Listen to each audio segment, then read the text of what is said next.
It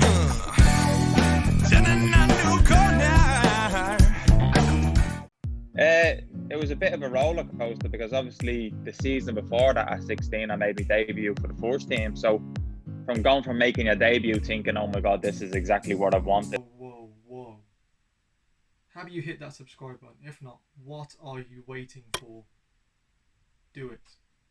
What is going on, everyone? Welcome back to the Total Sport YouTube channel. And today we've been joined by a very, very special guest, a man who formerly played for a club who has become more and more close to my heart recently. A man by the name of Mr. Mark O'Brien, a former Newport County captain who's sadly retired early due to heart issues. But how are you, Mark? You all right, mate? Yeah, not too bad. Getting there slowly, but getting there. Yeah, definitely, mate. So for those who don't know you and what you've done in your career, you played first off at Derby County at senior level, but talk to us about the early times. So when you first got into football, what was the real motivator for you growing up as a young lad in Ireland? No, literally it was just like football was kind of in the family, like my dad obviously played just like a Sunday league kind of level and all that kind of stuff. But it was like me older cousin, Clifford Bourne, who like obviously was making a career for himself in England. He's the assistant manager of Hull City now. And my brother, who's 2 years older than me, played football. So I was just really following in their footsteps, just seeing if I enjoyed it or if I didn't. Like when I was younger, I was into everything. Like I was into obviously going out with my friends, like playing football on the park, and then I'd do like some skateboarding some other times, and like I just tried I just done everything.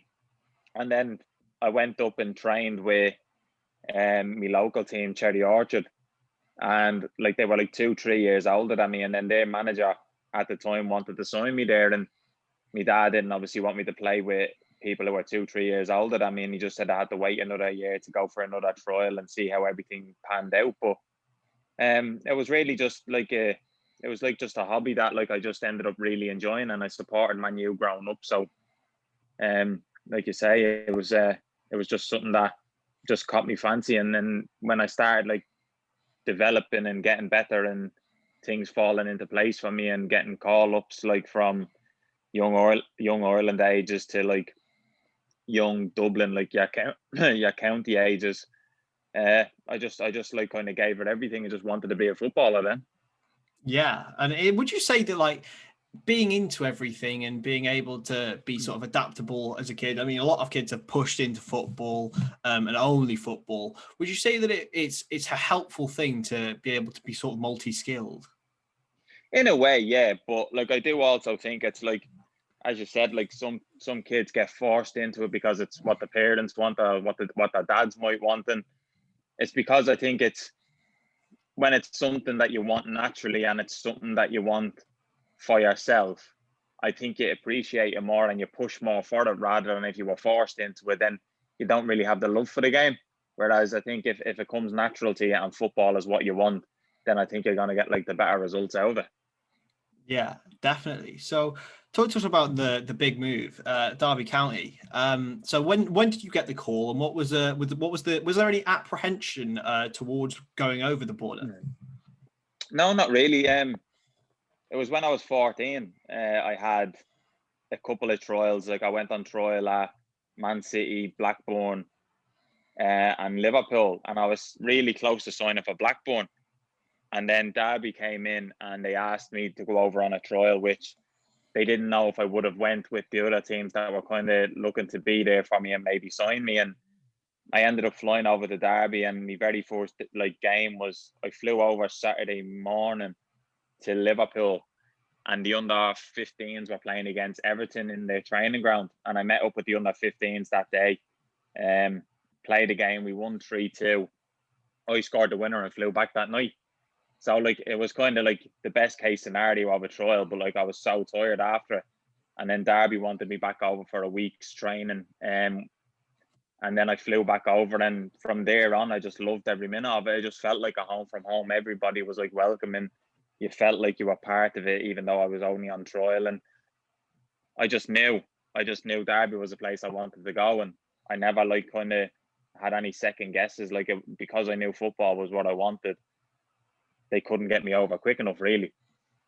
Yeah, definitely, and it's good to see like you had the choices and you chose a club that sort of made you feel at home, and that's sort of, would you say as a footballer when you feel at home at a club, that it's a real dragging towards you, like it's a real attraction for you?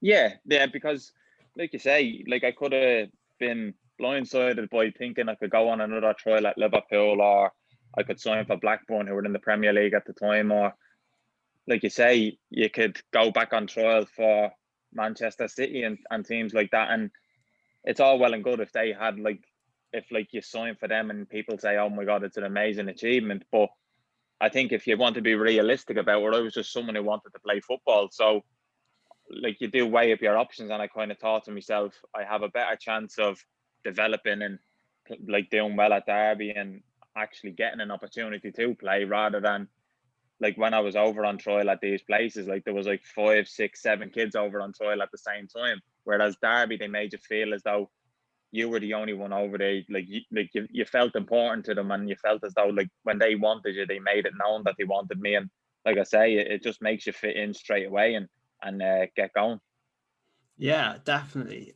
So a short while into your Derby career, I read that that was the first sort of issues you had with heart surgery. So talk to me about that. I mean, it must be gutting as sort of a young lad. I think you're 17 at the time. 16. 16 at the time. Well, there you go. Like, how did that make you feel to be going through such a major thing like that? It was a bit of a roller coaster, because obviously the season before that at 16, I made my debut for the first team. So from making a debut thinking, oh my God, this is exactly what I've wanted, and like I've kind of made a small breakthrough so early on, and you were thinking the next season is just going to get better and better and better, and you're going to be on this amazing roller coaster. But it was kind of a tough one to take. But I think being 16 at the time helped me a lot, because it was one of them things where once they said to me, there's there's a small chance that you might play again, like you might never play again. But once they kind of gave me that small reassurance that I may be able to play again, now it mightn't be a professional level, but they said you could play again, I just wanted to get the operation over and done with to kind of go back out and playing again. And like I say, it's something when being at 16, like you're naive to the whole scenario, you're naive to everything that's going on. Once the doctor said I had a small chance of playing, like I never really paid attention to when he said I was like, and like to be as blunt as I can, they turned around and told me I could have easily died that year, which obviously that goes over your head at 16, and you just think, right, but can I still play football? Like you don't pay attention to it. And that was one probably massive plus that kind of got me through it, that I had like good support around me, like my family and stuff like that. And then obviously Derby as a club offered me a new 3.5-year contract after the operation, like because obviously I made my debut. So like I say, it was just like a roller coaster of like, you don't want the doctors to tell you no, you can never play again, but it was something where like it was out of my control. Like there was nothing I could have done. Like the only thing that I could do was have the operation and then see where my career would have taken me. Yeah, you mentioned the naivety. How do you think you would have felt if you'd have had that operation, the first operation, say at like 26, 27? What would you have approached it in any different way, or would the love of the game still be maintained in that time? I don't know. Like in all fairness, I think the love of the game obviously still would have played a massive factor if I didn't have the first operation. But I think what made up my mind over having this second operation was something where I knew the whole recovery process. I knew what it takes out of you. I know what it takes to get back. And I just felt as though, like, I can look back on a career that I'm proud of, and I can look back on things that I can feel like I don't have any regrets about because of the circumstance that happened at 16. But I think it's a difficult one to approach, thinking what I would have done at 27 if I didn't have it at 16, because I still would have been unknown, but I think I would have understood a lot more and probably put a lot more thought into it rather than just base it on football. Yeah, definitely. So we'll get to back to football. So Derby County obviously gave you debut as a young age, and then went on and played for them really regularly until about 2013, 14, 15. So talk to me about playing for such a big club, I mean, at that level, and how it was playing in front of such a big crowd, especially after your operation. Yeah, like I say, it's something that like I'll always look back on and have like unbelievable memories with. Like when you play in front of a stadium of people, and when I had a taste of it at 16, I knew that's exactly what I wanted. Like the feeling you get from going out in front of 30,000 people each week and winning games, the morale in the changing rooms, like the lads you come across, and like you say, it's a club I'll always hold close to my heart. Like, and not just for the footballing basis. Like they, to an extent, like they if it wasn't for Nigel Clough, as I've said for so many times now, if it wasn't for him, I mightn't have even had a career, because he was the one who stuck by me through every last thing that I went through. And as you say, like things do happen for a reason, but to be able to go out in front of like 30,000 people and like be at such a young age, like it's just something that like when I was at home in Dublin, it's like you dream of it. Like the more you get closer to having a chance of coming away to England, the more you want to just go out and play. And when you're getting given them opportunities at such a young age, I knew how lucky I was, but also just loving every minute of it. So Nigel Clough, talk to me about him. Obviously, you just mentioned him there. Had such a massive influence on you, and basically, how was he? How did he do that, and how did he make you feel, as well as just on the football field? How did he make you feel that comfortable off it? Like him as a person, he's kind of a, if you do well by him, he'll show his loyalty to you kind of manager. And like there's not many managers around like him nowadays that like do hold on to a lot of loyalty. And like I say, when he gave me that 3.5 year deal, and like I flew home to Dublin after the operation, and he'd be phoning me, making sure I'm doing me walking, phoning me, making sure that I'm okay. And like that kind of detail that a manager sometimes don't go through, or sometimes that you don't really know of. Like he made me feel as though, do you know what, like I am, like you felt important to the club, you felt important to him. And like you say, like I kind of got back playing, and you wanted to prove a point, you wanted to get back playing for Derby because they showed so much trust in you. You want to get back playing for the manager because he's kind of stuck by you through everything. And like you say, it was like kind of like everything that approached it was all like a good recipe of like a good feel factor to get back playing again. And it was like there was never going to be a doubt. And like I think when you don't have that doubt in your head, and I know every last doctor had every last doubt in their head that I might never play again, and people see it as an amazing story, but I just had the drive in me that I loved football. You've got a manager that really wants you to play, you've got a club that are backing you, and nothing stops you then. Like you just kind of get on with it, and you got all the right people around you, from the medical staff to everybody, that all want the best for you. And like you say, there's no better mixture for success after that. Yeah, definitely. And man management is something that's becoming more and more prominent nowadays with the rise and significance of mental health. I mean, if say a young lad picked up an injury, or like a problem as significant as yours, maybe at some other point in history, it wouldn't have been as important to a club. Do you think that everyone, if everyone was treated like you, there'd be sort of a less mental health stigma around injuries, if you know what I mean? Yeah, like that can be, but then also, like I've been on both ends of it, where I've had like obviously the heart stuff, and I had a club that stuck by me, but I've had knee injuries and ankle injuries, and it's just one of those stigmas where, as harsh as it does be in football, it's like, because it's a results-based business, like the manager doesn't mean to be harsh on you, but if you're not fit, like you're no good to that manager. And I can understand where managers' perspectives come into it, where you do understand that, right, I'm no good to him. And then you feel as though like you're an outcast. You feel as though, oh, this fella doesn't want me. But as soon as you're back fit again, the manager loves you again. And that's just sometimes how football works. But I do think that and there are support systems out there, but I do think sometimes where I think, as you say, like years ago, I think it was frowned upon if you were injured, or if it was frowned upon that if you felt as though, oh no, like my headspace isn't great, and you just have to suck it up and you're in a man's business. You need to grow up quick and all them kind of things. That's slowly, to an extent, creeping out of football now, which is good. But then also, I'm glad of the year that I did grow up in football, because it matured me and made me grow up a lot quicker.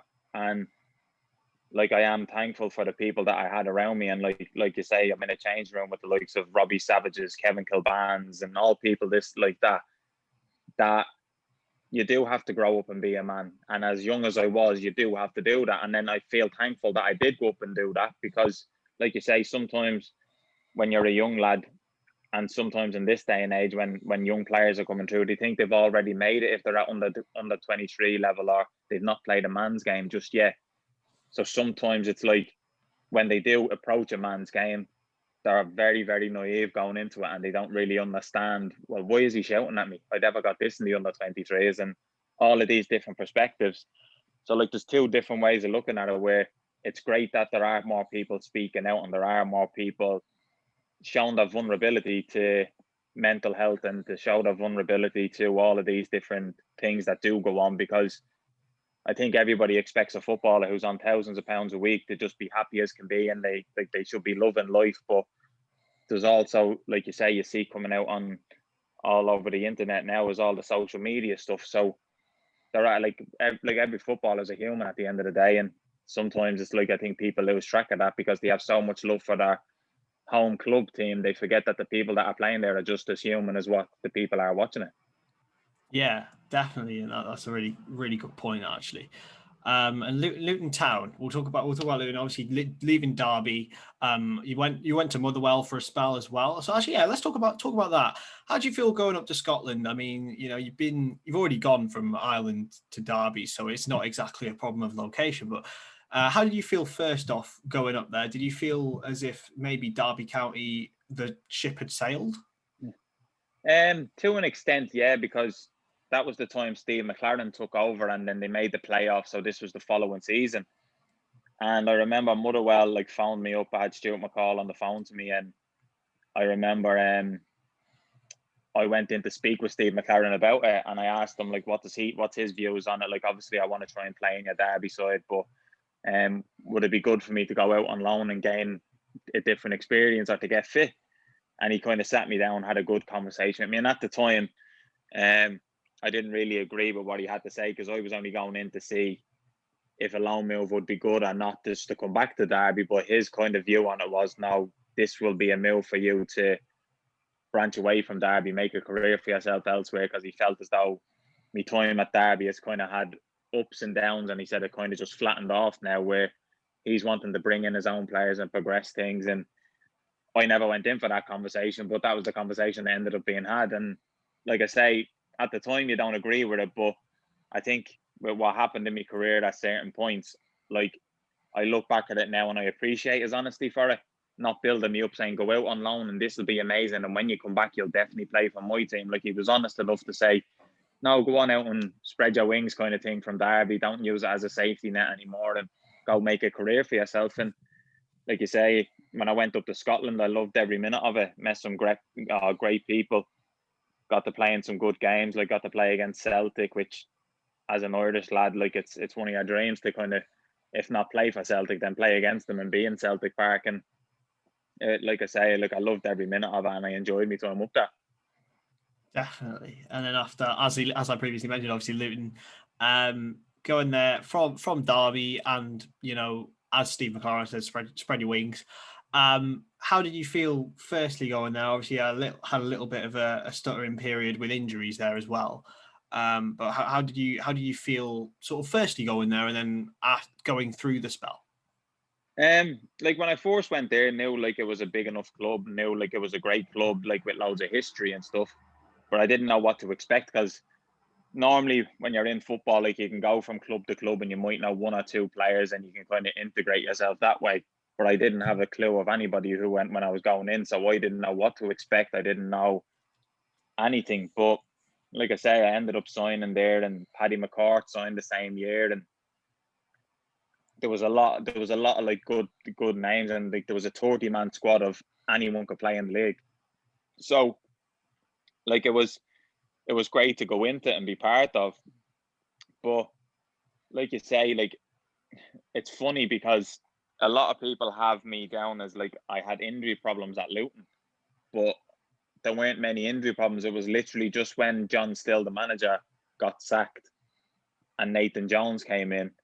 Because I was the previous manager's player, he just never played me. So like I never had an injury. So when I wasn't in squads and when I wasn't playing or when I had to go out on loan from Luton to Southport, that was all just because the manager didn't want to play me. And I had to obviously explain that to a lot of people back at home because like obviously with the injuries that I did have at Derby, a lot of people thought, are you injured this week again? Are you injured again? Why aren't you playing? And I was just like, the manager just doesn't want me to play. And like I say, sometimes that's the harsh reality of football sometimes where if you're like, that was my first kind of insight to if you're not this manager's cup of tea, then things can go south really quickly. And I didn't play for months on end. Didn't know where my next move was going to come to. Like I was living by myself. I hadn't got a clue of like when I was ever going to play again. So I just wanted to get out and play and I didn't care where it was going to be. I just wanted to play. But then, like I say, going back to the honesty from Steve McLaren, I had the opposite effect on Nathan Jones because I got told to go out and get fit for a month at Southport, get me games in, and then come back and hopefully have a chance of playing. And then once I come back after a month at Southport, I played 7 games. And again, came in, he goes, oh, I heard you done well while you're away. And I was like, yeah, I've done really well and all that. So you think, right, I've got an opportunity to maybe get a chance of playing here. And again, I was 19th man travelling to Carlisle away. I was 19th man travelling all the way to Hartlepool. And then the following season, I come in, my squad number's taken away, and I'm not allowed to train with the first team anymore until somebody got injured. So I was training with the under 18s and the under 16s. And like you say, I never fell out with the manager, but I just never understood. I never understood his meaning for it. Like I know people say football is a business, but like I've always said, like people sometimes lose sight of like I'm a lad living away from Ireland, so where am I going to go from here? Rather than if I got given an opportunity and I messed it up for myself, I can accept it. But the fact that I never got given that opportunity is something that always kind of weighed on me a little bit. But like you say, football moves on quicker than anybody else knows. So you got to just like kind of get your head down and just keep plodding along and stay fit. Yeah, definitely. So we're sort of coming towards the present now in Newport County. Talk about signing for them. You signed at a very similar time to when Mike Flynn first arrived as caretaker manager. What was your first impression of him? Obviously, a man who's a legend of Newport County and the club in a real dire situation. When I first come in, obviously Graham Wesley was the manager and he signed me. But yeah, like I knew the circumstance of where the club was, and I knew the circumstance of like where they were heading in the season. And like Graham Wesley kind of like said to me, like he's bringing in 10, 11 new players and he wants to push up the league. And I feel as though that you could be the player to do that. And like you say, when someone kind of puts that, not pressure on your shoulder, but that expectation on your shoulder, you take it as a compliment because you're coming in to try and help them through a tough patch or a tough time in the season. And when I come in, like I knew of the manager, Michael Flynn, because he played with my brother at Bradford. So I kind of already knew of him. And then, so Michael Flynn at the time, like I think he was taking a bit of coaching at the time, but he was still playing. So I played centre back with him in a couple of games. He played centre mid in front of the back line. So like I did know him before, like obviously he took over. And then once he took over, I think it was more of the fact of with him, Wayne Hatswell and people like that, and Lenny Lawrence, who was here at the time. I think the three of them just kind of got a group they could trust and then told us to go out and just play with your hearts, give everything, and what's the worst that can happen? Like we're already in a bad enough position. The only way is kind of up mentality. And he kind of brought back the passion of Newport. He brought back the passion into every last player. And like you say, like the rest of it, what came of it, like is something of like, it's like a fairy tale to think of the situation. When you look back on it now, it's a mad situation to find yourself in, and the thing that you became safe from, like, and then the stuff that have obviously developed from there, it's just been amazing. Yeah, definitely. And it's sort of a weird one because, at Luton, when a new manager came in, he's sort of frozen out. And I know you knew, obviously, you played alongside Michael and stuff like that. Was there any sort of fear that in the same situation might occur as a new manager came in at Newport, or were you always confident that you still had a solid place in the side?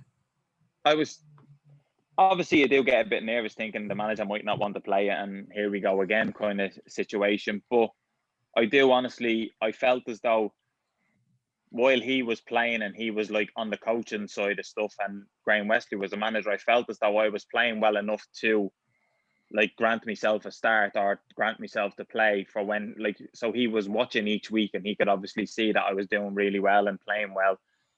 So once he became on the managerial side, I think he kept like the same team to what Graham Wesley kind of had, but made his own little tweaks to it and brought a couple of players back in who were out of favour with Graham Wesley. And like you say, he just brought kind of a feel good factor back to the club, and it felt as though like the pressure was off. We're in this situation. Let's go make a name for ourselves, and let's go like bring ourselves down in the history of Newport to get us out of this situation. And like you say, I did feel confident enough that I would have had a chance of playing, but like you say, I had the experience before of not knowing what a new manager was going to do. To obviously, I was probably lucky enough that I did play in the lead up to Michael Flynn taking over, because then you don't know if he didn't have seen me play, then you don't know what might have happened.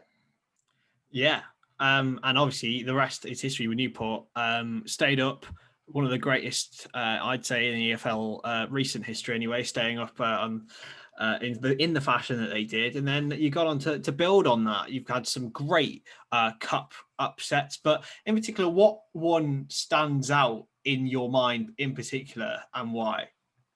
I don't know, because like there are so many, and I think like obviously when we beat Leeds, but it sticks out in my mind because like they're great games, and when we beat Leicester, but they're games that like obviously from a personal point of view, I wasn't really that involved in. Like I came on in the last couple of minutes in both of them, so they were great results for the club and they were amazing.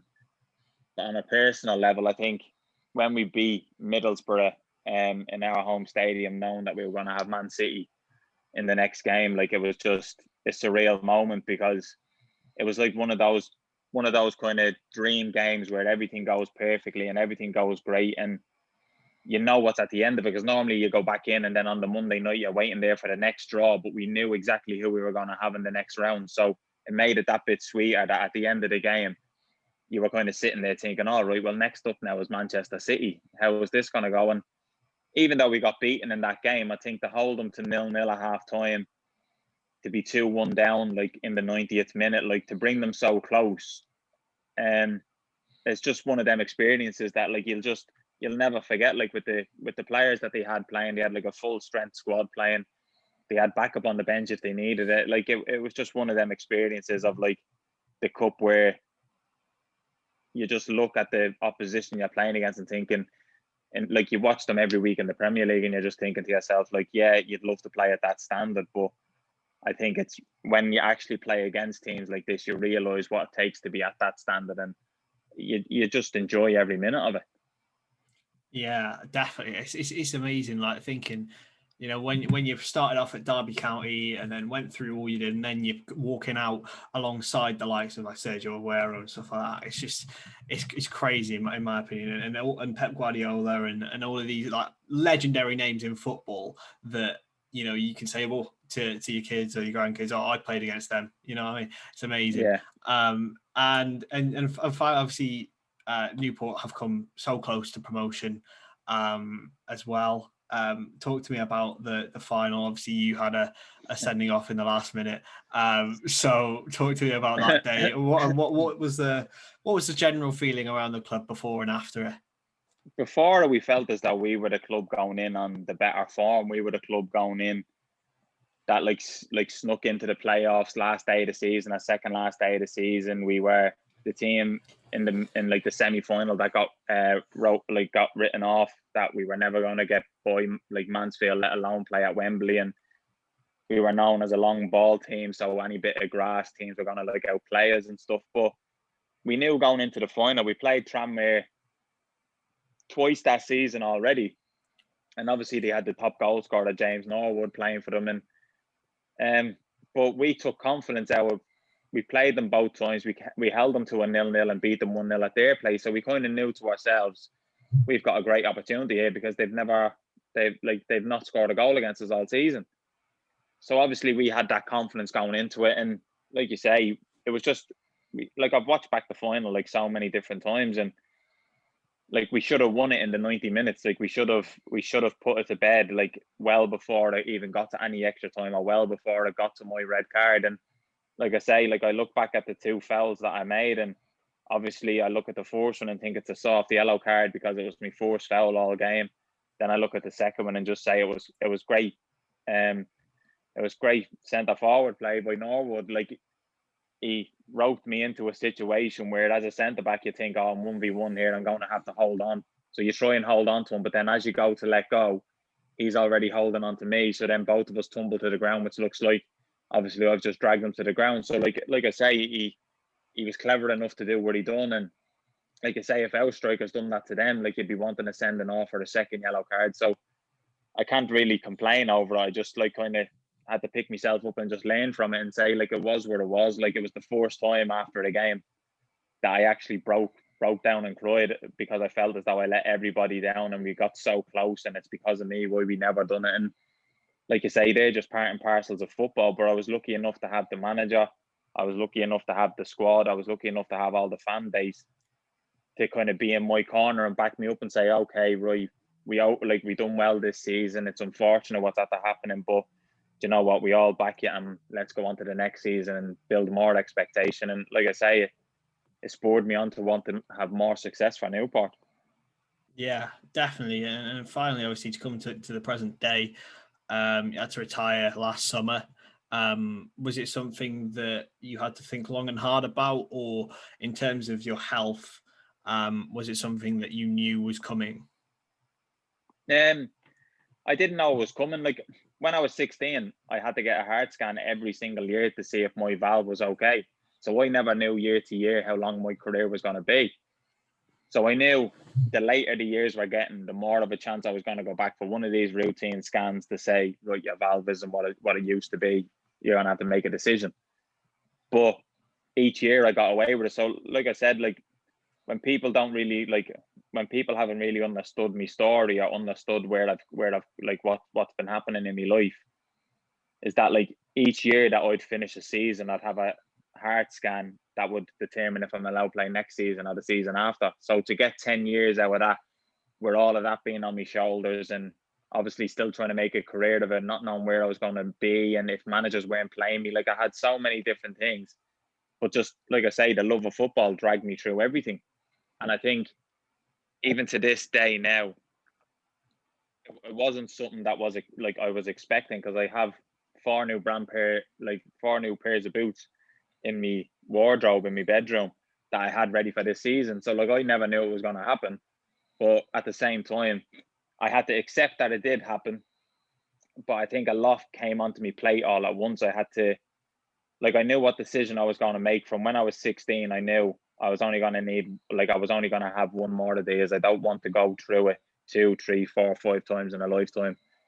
I said, like, the first one was to see how long I could get out of a football career, to give myself the best opportunity. Because if I never done that, I'd probably sit around for the rest of my life regretting, thinking what could have been. And then I think the second one now, to turn around and say, right, there's no regrets. I've had a 10-year career. I've played at Wembley. I've done FA Cup games. I've played at Celtic Park. I've captained a team at Wembley. Like, all of these different scenarios that a lot of people probably would have never done in their career, but I've been able to achieve that with everything that has been on me plate. Like, I look back and I'm proud of everything that, like, I've been through. But like I also say, I was in a lucky enough position that you have all these medical teams around me that if I do have any like shortness of breath, or if I did have anything going on in my chest, I have someone to report it straight away where they can act on it. And like I say, like, I do understand how lucky I am in that aspect. But it wasn't something that I wanted to happen, but I knew it was going to happen at some stage in my life. So I just had to accept it and figure out like my next move, because I knew I was going to retire once I needed this next one. Yeah, definitely, and it's sort of people look at you and think, oh, you're retired, but what I've gathered is that you feel sort of grateful for the time that you did have, and happy with yourself, and that's really, really good, and that's a really good attitude, I think. Do you think that maybe other players, if they go through the same situations, you'd recommend thinking the same? Yeah, because like everybody's situation is different. Like some people regret that they didn't get promoted. Some people regret that they didn't do more with their careers. Other people can sit and be happy with their careers. But like you say, everybody has their own like situation. So like it kind of probably would be unfair for me to tell or to explain to people and say, well, this is the way you should think of it. I think it'll be better for you. I just think in any situation, whether you've had 1 year career, 5 year career, 6 months or 10 years, I said to actually know that you've had like some shot on some career or you gave it a go, it's better than always sitting there like thinking to yourself, well, what could have been or what might have happened. And like I say, my situation is different to what someone else's might be, but in my situation, I still look back at clips of me playing, and I still look back at like the games we played at Newport. I still look back at games I've played at Derby, and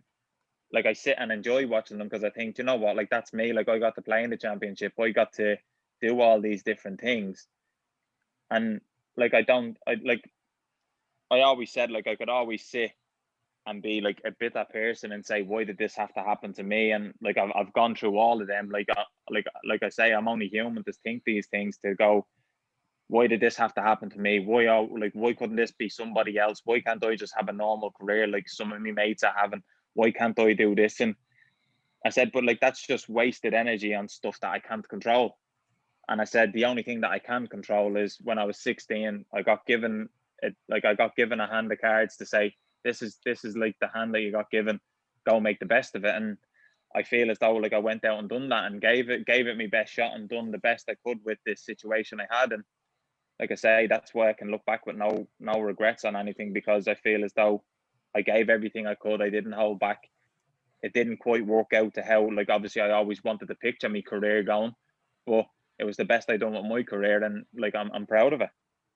Yeah, definitely. And since obviously still doing stuff in and around Newport County, I've seen you in the press box a couple of times doing some commentary.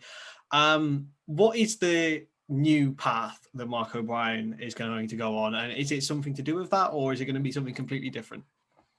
I enjoyed doing the commentaries, and I enjoyed doing like I say, I enjoy doing podcast things. I enjoy like speaking out about things. Like it's more of the fact of, because this has been pushed on me so soon.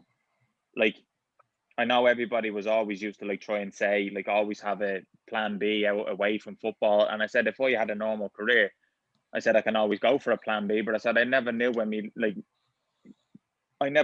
my last year of football was going to be. So I just played every year to the best of my ability to think this could be my last. Next one could be my last year. And I just think the more that like I'm working on myself. Like I'm in the middle of getting counselling myself of different anxieties that have all of a sudden like just come over me a little bit, and I think I'm on the side of like, if like me speaking out is to help somebody else, or me going down a different route of mental health things to help somebody out, or me in football trying to help other people out who could have injuries. Because like I say, what's happened to me in such a short space of time in a 10-year career, somebody would never experience in a lifetime. Like somebody could be so upset about having to do their ACL. I've done it. Other people could have to worry about like if they're not getting played by a manager. I said I've had that. So like I think like anything that like I could like do to help people, I said I'd be more than willing to do. And I think like having a platform of being an ex-professional, but then also having the platform of speaking out and doing things through radios and like gaining contacts that I've gained over the years, is a way of doing that. And like I say, like I'm unsure of like what to make of it just now, but I'm trying to put like little pieces together to see what I'm going to like progress on with and see how I'm going to do. And I'm not ruling out staying in football either, because football is something I've known my whole life. So like I say, there's a couple of avenues that I could end up venturing down, but for now I think it's just about getting myself right at the moment before I try and start thinking I'm going to go out there and help the world. Yeah, definitely. No, I think that's a good way to finish us off. Thank you so much for joining us. No problem. Where can everyone go find you on socials? Twitter. Twitter it'd probably be the main one, where like I do like everything all over Twitter, which is, I think it's O'Brien 1992, I think, or Mark O'Brien 92. Yeah. One of them. We'll leave a link in the description anyway, so go drop Mark a follow. That'd be amazing. But yeah, thank you so much once again, and make sure to subscribe to the channel below, and we will see you in the next one.